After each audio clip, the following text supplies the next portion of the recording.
Lors du dîner de ma remise de diplôme, ma petite amie a annoncé « Je suis enceinte ». Tout le monde a applaudi. Je me suis figé. J'ai lâché « Nous n'avons pas eu de relation intime depuis 6 mois parce que tu disais que tu n'en avais pas envie ». Un silence de mort s'est abattu sur la table. Son père a demandé « Est-ce que c'est vrai ?» tandis qu'elle commençait à pleurer en attrapant son téléphone. Moi, 24 ans, je viens de vivre le moment le plus surréaliste de ma vie lors de ce qui était censé être la fête de ma plus grande réussite. Je suis encore assis dans ma voiture devant mon appartement, essayant de comprendre ce qui s'est passé il y a 3 heures. Mes mains tremblent alors que je tape ce contexte. Je viens d'obtenir mon Master 2 en droit. 3 années d'études acharnées, de stages, de concours de plaidoirie et de nuits blanches. J'ai réussi l'examen d'entrée au Centre régional de formation professionnelle des avocats du premier coup. Mes parents avaient organisé un dîner de célébration dans un bon restaurant du centre-ville. Rien de trop extravagant, mais une vraie fête. Environ 14 personnes étaient présentes, mes parents, mon jeune frère, mes grands-parents, ma tante et mon oncle, quelques cousins, mes 2 meilleurs amis de licence, et ma petite amie depuis 2 ans et demi. Ma copine et moi nous sommes rencontrés pendant ma première année de master. Elle terminait sa licence. Au début, tout était formidable. Elle me soutenait, comprenait que mon emploi du temps était démentiel, et nous arrivions à trouver un bel équilibre. Mais au cours de la dernière année, les choses ont changé. Elle est devenue distante, trouvait des prétextes pour ne pas me voir. Quand nous passions du temps ensemble, elle était toujours sur son téléphone. Et voici le détail crucial, nous n'avons pas eu de relation intime depuis 6 mois. 6 mois. Chaque fois que j'essayais d'initier quelque chose, elle avait une raison. Je suis fatigué. Je n'en ai pas envie. On peut juste se faire un câlin à la place. Je suis stressé par le travail. J'ai arrêté d'insister parce que je ne voulais pas être ce genre de garçon. Je me disais qu'une fois diplômé, avec plus de temps et moins de stress, les choses s'amélioreraient. Nous nous reconnecterions, reviendrions à la normale. J'aurais dû voir la réalité en face. J'étais trop concentré sur la fin de mes études pour y voir clair. Donc, nous voilà au dîner. Les entrées ont été servies. Mon père porte un toast sur combien ils sont fiers de moi. Tout le monde sourit. C'est un bon moment. Le meilleur que j'ai eu depuis des mois. Puis ma petite amie se lève. Elle, j'ai aussi une annonce à faire. Je voulais attendre le moment parfait pour partager ça avec tout le monde. Je me dis qu'elle a peut-être eu une promotion au travail. Peut-être qu'elle organise un voyage surprise pour nous. Elle, je suis enceinte. Nous allons être parents. La table a explosé de joie. Ma mère a eu le souffle coupé et a fondu en larmes de joie. Ma grand-mère a porté la main à sa poitrine. Ma cousine demandait déjà quand serait organisée la fête pour l'arrivée du bébé. Mes amis applaudissaient et me tapaient dans le dos. Tout le monde me regardait avec des sourires réjouis et pleins d'espérance. Et moi, je me suis juste figé, car mon cerveau faisait un calcul qui ne collait pas. Nous n'avons pas été intimes depuis 6 mois. 6 mois. Elle n'est clairement pas enceinte de 6 mois vu son apparence. Elle a à peine un ventre. Peut-être un petit renflement qui pourrait passer pour des ballonnements. Donc, si elle est enceinte, c'est que quelque chose s'est passé durant ces 6 mois. Les mots sont sortis avant que je puisse les retenir. Moi, nous n'avons pas eu de relations intimes depuis 6 mois. Tu disais que tu n'en avais pas envie. La table est devenue complètement silencieuse, comme si quelqu'un avait coupé le son de la réalité. Les larmes de joie de ma mère se sont arrêtées net. La main de ma grand-mère est retombée de sa poitrine. Les acclamations de mes amis se sont éteintes dans leur gorge. Le visage de ma petite amie a affiché environ 6 émotions en 2 secondes. Choc, panique, colère, peur, puis une étrange tentative de feindre la confusion. Elle, quoi? Chérie, de quoi tu parles? Moi, je parle du fait que tu m'as repoussé à chaque fois depuis 6 mois. Donc, à moins que l'Immaculée Conception ne fasse son grand retour, le compte n'y est pas. Son père, assis en face de moi, s'est penché en avant. C'est un expert comptable, un homme de chiffres. Son visage est passé de la joie au calcul mental. Son père, est-ce que c'est vrai? 6 mois. Moi, oui, monsieur. J'ai été patient à ce sujet. Je pensais qu'elle était stressée. Mais 6 mois, c'est 6 mois. Sa mère est intervenue. Sa mère, chérie, il doit y avoir un malentendu. Peut-être que tu te trompes sur les dates. Moi, je ne me trompe pas. La dernière fois, c'était en janvier. Nous sommes maintenant fin juillet. Je m'en souviens car c'était la veille de mon partiel de droit des contrats. Ce n'est pas quelque chose que j'oublierai. Ma petite amie s'est mise à pleurer. Pas des larmes discrètes, mais la crise de larmes théâtrale. Des torrents de larmes, les mains tremblantes, toute la mise en scène. Elle a attrapé son téléphone. Je n'arrive pas à croire que tu me fasses ça.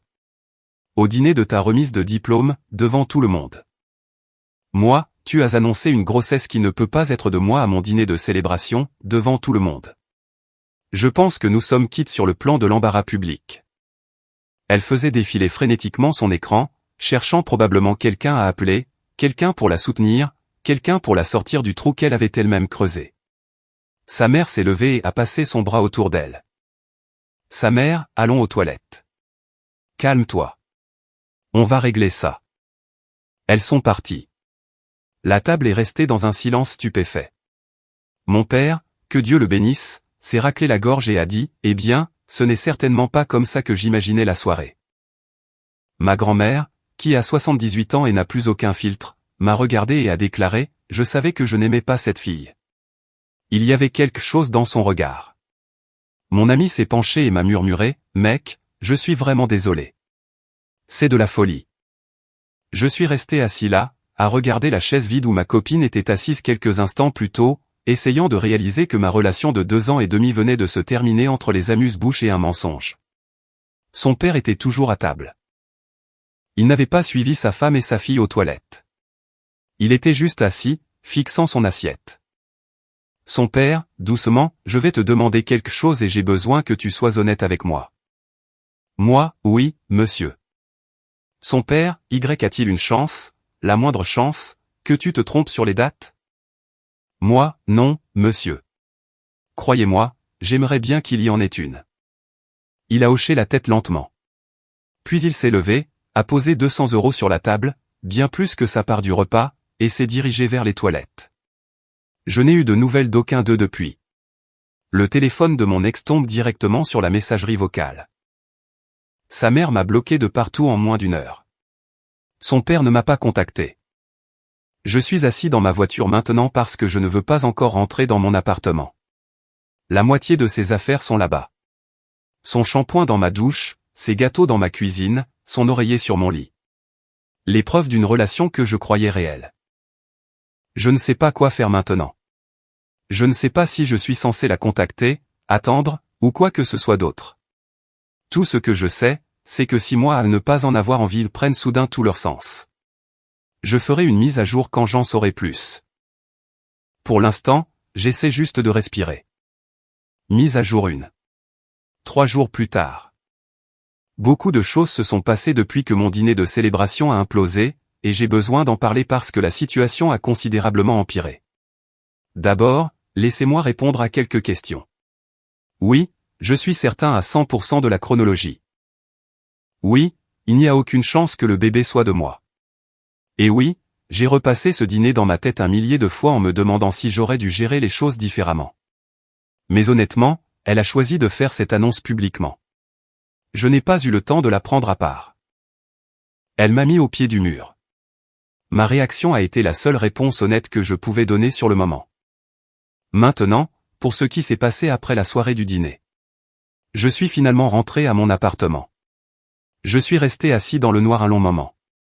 Vers minuit, j'ai commencé à recevoir des SMS de sa meilleure amie. Sa meilleure amie, tu l'as humiliée devant nos 2 familles. As-tu la moindre idée de ce que tu as fait? Moi, elle a annoncé une grossesse qui n'est pas de moi. Que étais-je censé faire? Sourire et hocher la tête. Sa meilleure amie, tu aurais pu lui parler en privé au lieu de faire un scandale. Moi, c'est elle qui a fait un scandale. Je n'ai fait qu'y répondre par des faits. Sa meilleure amie, tu es un monstre. Elle est dévastée. Moi, elle est dévastée de s'être fait prendre.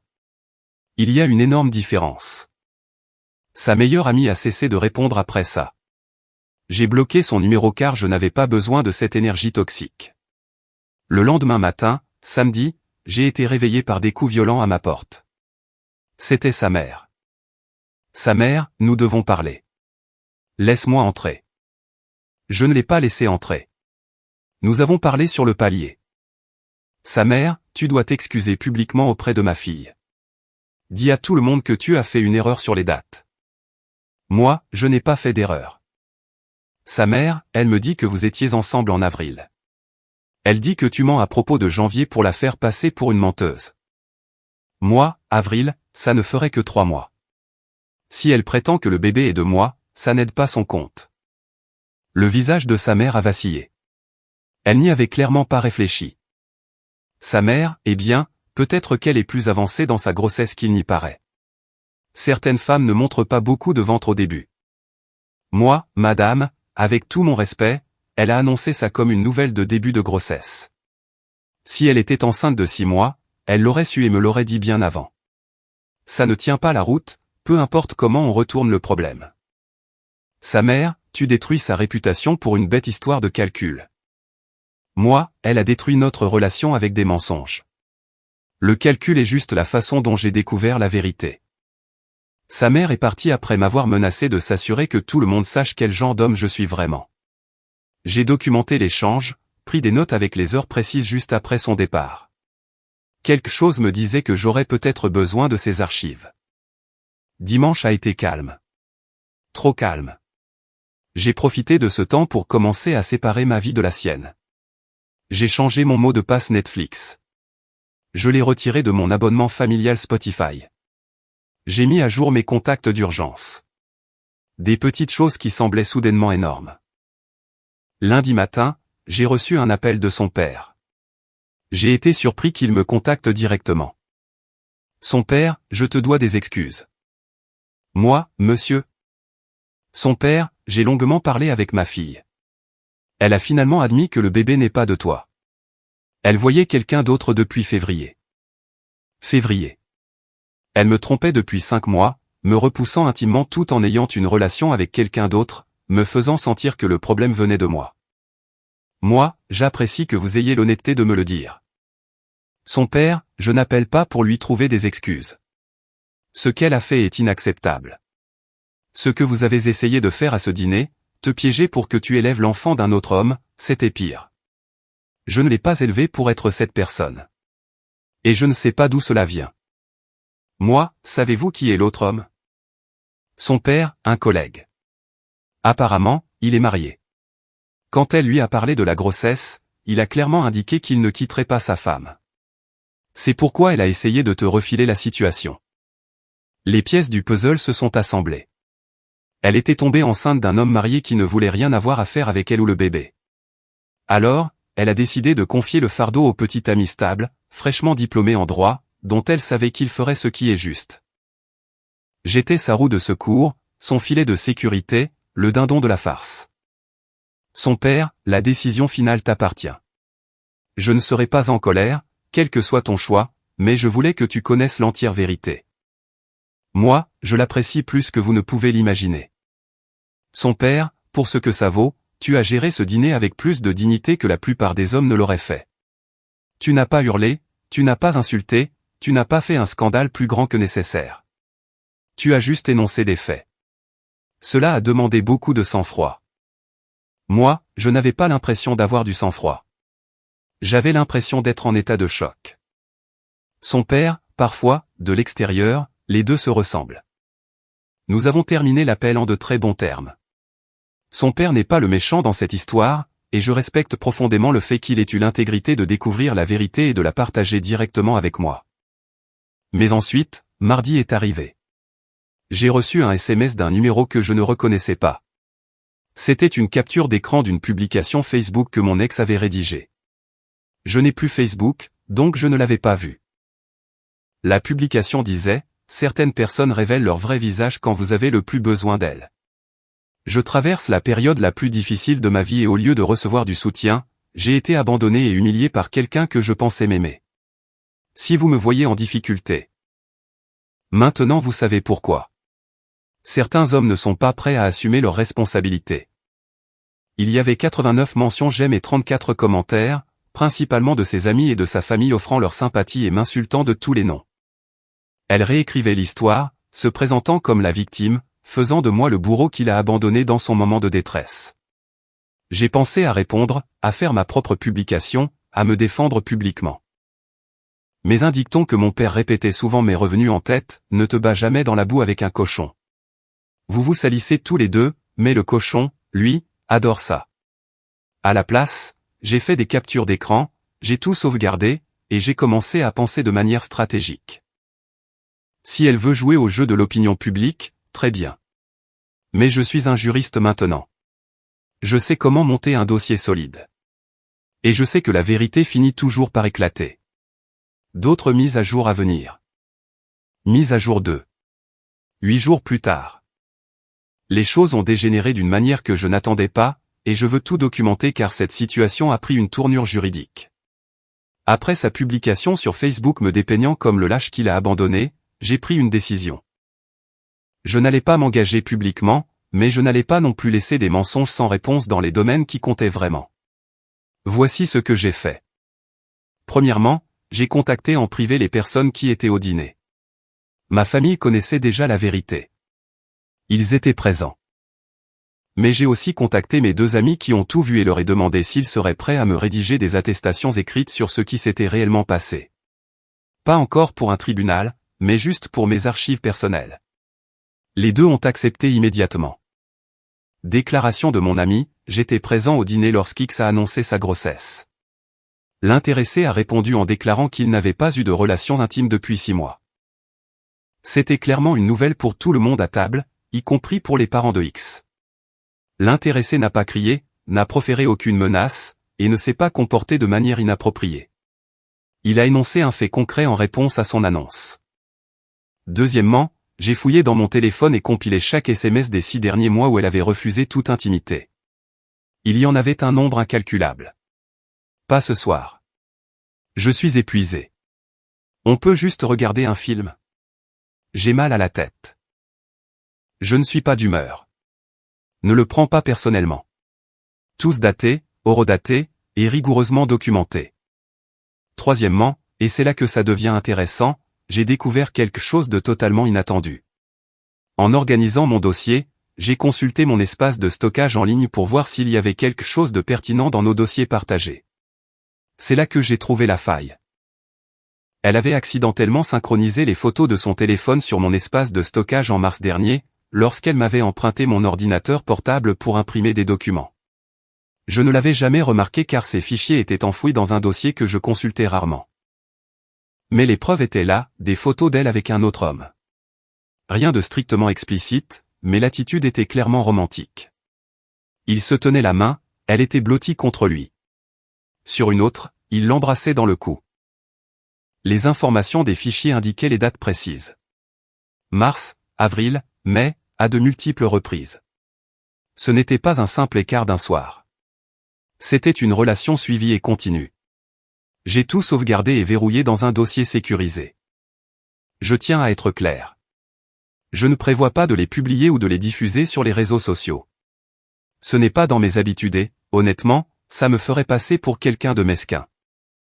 Mais posséder des preuves irréfutables qui contredisent son récit public est essentiel si la situation dégénère davantage. Et, bien sûr, elle a dégénéré. Jeudi, j'ai reçu un courrier officiel par la poste. Il provenait d'un confrère, l'avocat de sa famille. La mise en demeure affirmait que j'avais diffamé mon ex-compagne en l'accusant publiquement d'infidélité lors d'une réunion de famille, et qu'elle envisageait de déposer plainte pour atteinte à la vie privée et préjudice moral. J'ai ri jaune en la lisant. Moi, futur avocat fraîchement diplômé, recevant une lettre d'intimidation pour avoir énoncé une chronologie factuelle irréfutable. J'ai rédigé une réponse. Professionnelle, mesurée, mais juridiquement dévastatrice. Ma lettre rappelait avec courtoisie que l'exception de vérité est une défense absolue en matière de diffamation. J'ai réitéré le fait que nous n'avions pas eu de relations intimes depuis 6 mois. C'est factuellement prouvé et vérifiable par les archives téléphoniques. Elle a fait l'annonce publiquement lors d'un rassemblement familial. J'ai répondu dans le même cadre. Cela ne constitue en rien une diffamation au sens du code pénal. J'ai ajouté que si elle souhaitait entamer une procédure et passer à la phase de communication des pièces, je serais ravi de fournir au tribunal l'intégralité des SMS, les preuves photographiques de sa relation parallèle, ainsi que les attestations sur l'honneur des témoins présents. Éléments qui soutiennent intégralement ma version des faits. J'ai conclu en précisant que toute nouvelle menace juridique infondée serait traitée comme une tentative de harcèlement. Je l'ai envoyé en lettre recommandée avec accusé de réception et j'ai conservé des copies de chaque feuillet. 3 jours plus tard, hier, son père m'a rappelé. Son père, je veux que tu saches que je n'ai strictement rien à voir avec ce courrier d'avocat. C'était l'idée de ma femme. Elle gère très mal la situation. Moi, je me doutais que cette lettre n'était pas une menace sérieuse. C'était de l'intimidation pure. Son père, je leur ai dit à toutes les deux que ça allait se retourner contre elle. Tu as fait des études de droit. Elle menace un juriste avec une plainte pour diffamation totalement vide. C'est comme attaquer un char d'assaut avec un lance-pierre. Moi, j'apprécie que vous ayez pris la peine de m'en informer. Son père, il y a autre chose. Ma fille veut te parler de vive voix. Elle m'a demandé de jouer les intermédiaires pour organiser ça. Moi, dans quel but? Son père, je pense qu'elle veut, je ne sais pas, s'expliquer, s'excuser, peut-être les deux. Je ne prends parti pour personne. Je ne fais que te transmettre sa demande. J'y ai longuement réfléchi. Une partie de moi voulait refuser catégoriquement. Pourquoi lui accorder la satisfaction d'une audience? Mais une autre partie de moi voulait clore ce chapitre pour de bon. Je voulais entendre quelle explication tordue elle pouvait bien m'offrir. Moi, très bien. Une seule conversation, dans un lieu public. Ce week-end. Son père, je la préviendrai. Nous nous rencontrons demain après-midi dans un café du centre.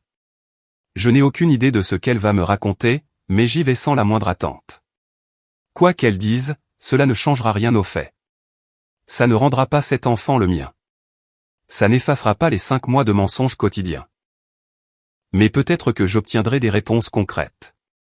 Peut-être que je comprendrai comment quelqu'un peut infliger ça à une personne qu'il prétend aimer. Ou alors, elle essaiera simplement de me manipuler une dernière fois. Quoi qu'il arrive, je ferai une dernière mise à jour. Mise à jour 3. Finale. 11 jours plus tard. La conversation a eu lieu et je pense que j'ai enfin tiré un trait définitif sur ce cauchemar. Je l'ai rejointe dans un café samedi en milieu d'après-midi. Elle était déjà installée à mon arrivée, assise dans une banquette au fond, paraissant beaucoup plus frêle que dans mes souvenirs récents. Sans maquillage, les cheveux tirés en queue de cheval, portant un de ces pulls beaucoup trop grands qu'elle enfilait toujours quand elle avait besoin de réconfort. L'espace d'une seconde, j'ai ressenti une lueur de mon ancienne affection pour elle. La partie de moi qui l'avait sincèrement aimée pendant 2 ans et demi. Mais presque aussitôt, je me suis souvenu des photos stockées en ligne. Des 5 mois de tromperie calculée. De la tentative effarante de me faire assumer la paternité de l'enfant d'un autre homme. La lueur s'est éteinte instantanément. Moi, tu voulais parler. Je t'écoute. Elle, merci d'avoir accepté de venir. Je sais très bien que tu n'y étais pas obligé. Moi, tu as raison. Je ne l'étais pas. Elle a gardé les yeux baissés sur sa tasse de café un long moment avant de trouver le courage de parler. Elle, je ne vais pas t'insulter en cherchant des excuses bidons. Ce que j'ai fait est impardonnable. Tout. La tromperie, les mensonges constants, le dîner, la tentative de te faire croire que ce bébé était de toi. J'en ai pleinement conscience. Moi, alors pourquoi as-tu fait ça? Elle, parce que j'étais terrifié, stupide et totalement désespéré, m'a-t-elle expliqué. Le collègue en question l'avait courtisée avec insistance à partir du mois de février. Elle se sentait délaissée parce que je passais ma vie à réviser pour mon concours, ce sont ses mots, pas les miens, et elle a pris une décision désastreuse. Une fois est devenu 2, puis c'est devenu une véritable relation parallèle. Lorsqu'elle a découvert sa grossesse en juin, elle a paniqué. Il m'a dit droit dans les yeux qu'il ne quitterait jamais sa femme. Il m'a prévenu que si je gardais le bébé, je devrais me débrouiller toute seule. Je n'en avais pas les moyens financiers. Je ne me sentais pas capable de l'assumer. Et je me suis dit. J'ai pensé que Moi, si tu me piégeais en me faisant croire que c'était le mien, j'assumerais mes responsabilités et tu conserverais ta vie bien rangée. C'est tellement horrible quand tu le formules comme ça. Moi, c'est exactement la réalité des choses. Tu n'essayais pas de sauver notre couple. Tu essayais simplement de m'utiliser comme une bouée de sauvetage. Elle s'est mise à pleurer. Des larmes silencieuses et sincères cette fois, très loin de la crise de nerfs théâtrale du restaurant. Elle, je sais. Je sais que j'ai été incroyablement égoïste. Je sais que j'ai tout détruit. Je voulais juste. Je voulais que tu saches que ce n'était pas parce que je ne tenais plus à toi. Je t'aimais. Je t'aime encore. Moi, ce que tu décris, ce n'est pas de l'amour. L'amour n'implique pas 5 mois de double vie et une tentative de fraude à la paternité. Elle, je le sais. Moi, que attends-tu exactement de cet entretien? Elle a levé vers moi des yeux rougis et fatigués. Elle, je voudrais que tu me pardonnes. Pas pour qu'on se remette ensemble, je sais que cette porte est fermée à clé. Juste. Je ne veux pas être le monstre de ton histoire pour le restant de nos jours. J'ai longuement réfléchi à sa demande. Le pardon est un concept complexe. J'avais lu quelque part que pardonner n'est pas fait pour absoudre l'autre de ses fautes. C'est fait pour se libérer soi-même du poids de sa trahison. Moi, je ne compte pas porter cette amertume avec moi toute ma vie. Mais le pardon n'est pas quelque chose que je suis en mesure de t'accorder aujourd'hui. Et peut-être que je ne le pourrai jamais. Ce que tu as fait n'est pas une simple erreur de parcours commise dans un moment de faiblesse. C'était une manœuvre calculée qui s'est étalée sur des mois entiers. Tu as fait le choix conscient de me mentir au quotidien. Ça ne s'efface pas avec de simples excuses autour d'un café. Elle, je comprends. Moi, c'est quoi ton projet maintenant? Avec l'enfant à venir. Elle, je poursuis la grossesse. Je retourne vivre chez mes parents le temps de m'organiser. Je vais devoir remettre de l'ordre dans ma vie. Je le ferai seul, puisque c'est la réalité de la situation. Moi, et le père biologique? Elle, il a coupé les ponts. Sa femme a découvert le pot aux roses. Ils ont entamé une thérapie de couple pour sauver leur mariage. Il m'a fait savoir de manière très brutale que j'étais livré à moi-même. J'ai ressenti un très léger pincement au cœur. Ce n'était pas vraiment de la compassion, mais plutôt la réalisation brutale de la façon dont elle venait de s'aborder son propre avenir. Elle avait tout misé sur un homme marié et elle avait tout perdu. Ensuite, elle a cru pouvoir échapper aux conséquences de ses actes en me manipulant, et elle a perdu une seconde fois. À présent, elle allait devoir affronter la maternité en tant que mère célibataire à 23 ans, sous le regard d'une famille qui ne la voyait certainement plus de la même manière qu'un mois auparavant. Elle, mon père m'a parlé de la mise en demeure de l'avocat. Je te jure que je n'étais au courant de rien avant qu'il ne m'en parle. C'est ma mère qui a orchestré ça dans mon dos. Je leur ai formellement demandé de tout stopper. Moi, j'apprécie la démarche. Elle, je suis désolé pour tout ce gâchis. Je sais pertinemment que ces mots ne réparent rien, mais il fallait que je te le dise en te regardant dans les yeux. Moi, j'ai entendu ce que tu avais à dire. Je me suis levé, prêt à partir. Elle a tendu le bras et a effleuré ma main. Elle, est-ce que je peux te demander une dernière faveur? Moi, laquelle? Elle, s'il te plaît, ne diffuse jamais ces photos. Celles de lui et moi. J'ai compris qu'elles s'étaient synchronisées sur ton espace en ligne. Je m'en suis rendu compte beaucoup trop tard pour les effacer. Juste, s'il te plaît. Je vais être mère et je n'ai pas envie que cette histoire me poursuive publiquement toute ma vie. J'ai baissé les yeux sur sa main posée près de la mienne. Cette personne avec qui j'avais partagé ma vie. Cette personne qui m'avait trahi avec un tel aplomb. Moi, je n'ai jamais eu la moindre intention de les rendre publics. Ce n'est pas dans mes valeurs. Mais je les conserve précieusement au cas où je devrais un jour me défendre et prouver la vérité de manière irréfutable. Considère ça comme ma police d'assurance. Elle, d'accord, c'est de bonne guerre. Moi, bon courage pour la suite. Je le pense vraiment. J'espère sincèrement que cet enfant aura une vie heureuse. Elle, merci à toi. Je suis sorti du café sans un regard en arrière. J'ai consacré les jours suivants à clore ce chapitre concrètement. J'ai rassemblé la totalité des affaires qu'elle avait laissées dans mon appartement au fil du temps, vêtements, livres, objets divers. J'ai tout mis dans des cartons et je suis allé les déposer chez ses parents à une heure où je savais qu'elle serait au travail. Son père m'a ouvert la porte, m'a remercié d'avoir fait preuve de droiture dans toute cette épreuve, et m'a serré la main avec respect. J'ai ressenti cela comme un véritable point final. Sa mère était absente, et c'était sans doute mieux ainsi. La fameuse menace juridique n'a jamais eu de suite. Soit son père est parvenu à les raisonner, soit elles ont fini par consulter un avocat compétent qui leur a expliqué qu'elles allaient droit dans le mur. Quoi qu'il en soit, le facteur n'a plus apporté de lettres recommandées. Sa publication Facebook pleine de sous-entendus est toujours en ligne. Ceux qui souhaitent y croire en ont le droit. Ce n'est plus mon combat. Les seules personnes dont l'opinion m'importe, ma famille, mes amis fidèles, ceux qui étaient présents ce soir-là, connaissent l'exacte vérité. Et cela me suffit amplement. Voilà où j'en suis aujourd'hui. J'ai pris mes fonctions en tant que collaborateur junior dans un cabinet d'avocats en début de semaine. Le poste n'a rien de très glamour pour l'instant, mais c'est un excellent point de départ. Les horaires sont à rallonge, la courbe d'apprentissage est vertigineuse, et la consommation de café est astronomique. C'est très exactement ce dont j'avais besoin. Mon appartement a retrouvé son calme.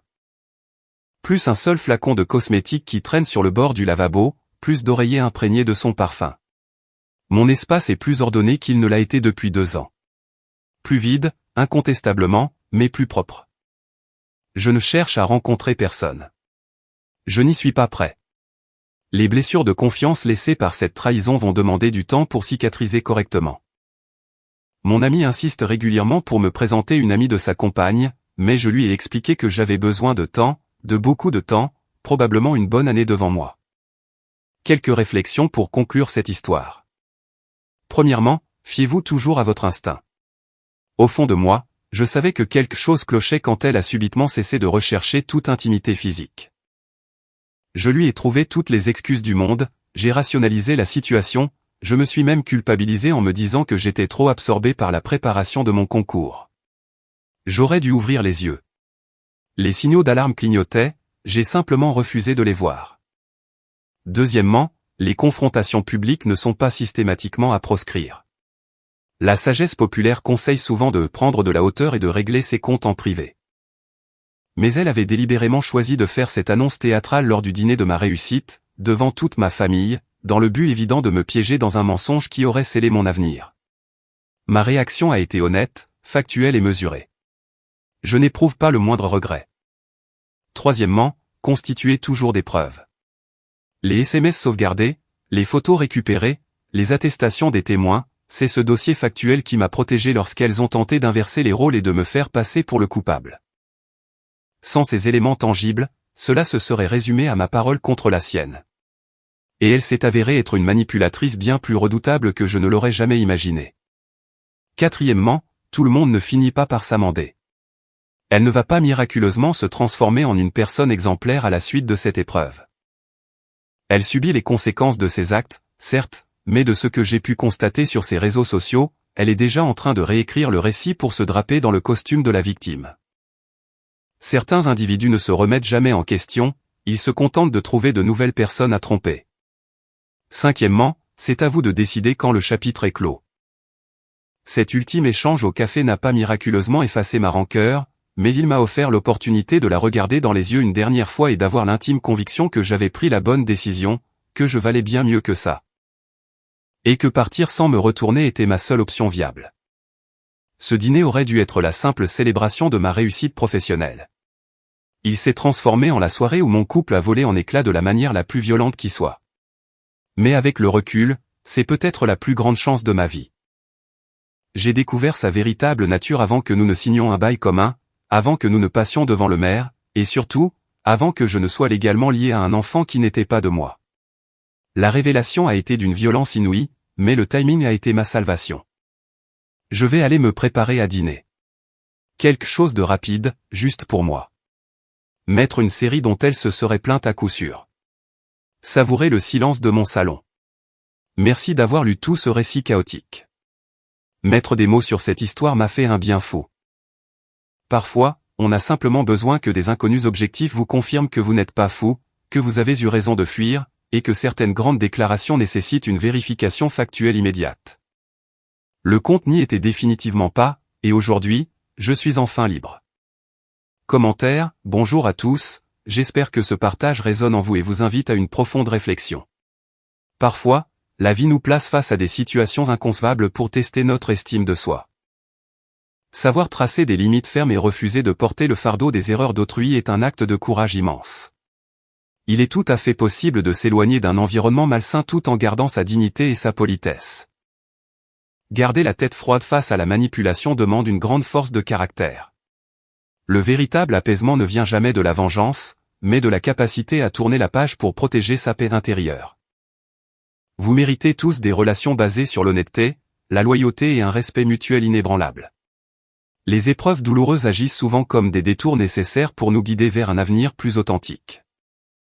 Prenez soin de vous, écoutez toujours votre intuition et n'ayez jamais peur de choisir votre propre tranquillité.